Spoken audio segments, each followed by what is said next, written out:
Some more concepts that we need to be aware of when we talk about the GABA receptors are, first of all, what type of firing do they do?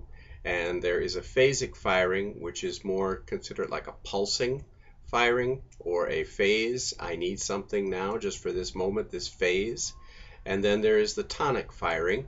And tonic, I think more of like in the tone that keeps the system in good shape. It's tonic firing.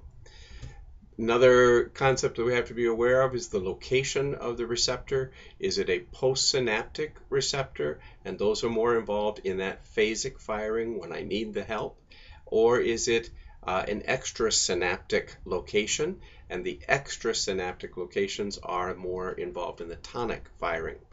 Then we talk about the binding sites on the receptor.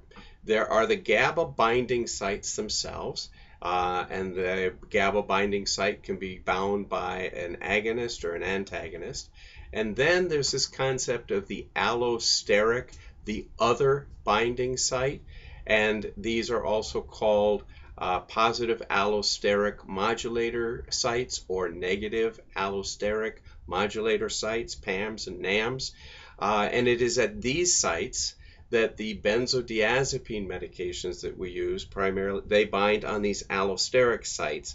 So you have a GABA molecule that binds to the GABA receptor site, and then you have a benzodiazepine that comes in and it binds to the allosteric site.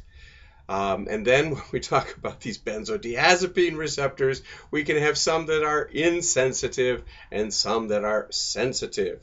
And the sensitive ones are the ones that will respond to the benzodiazepine. For it to be a sensitive benzodiazepine allosteric receptor, this is where those configurations come in, and it has to have 2 beta, a gamma, and 2 different alpha, either of the 1, 2, or 3 type alpha, in order for it to be a sensitive receptor.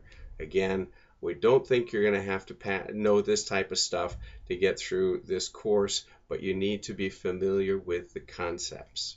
Let's go on to the next slide.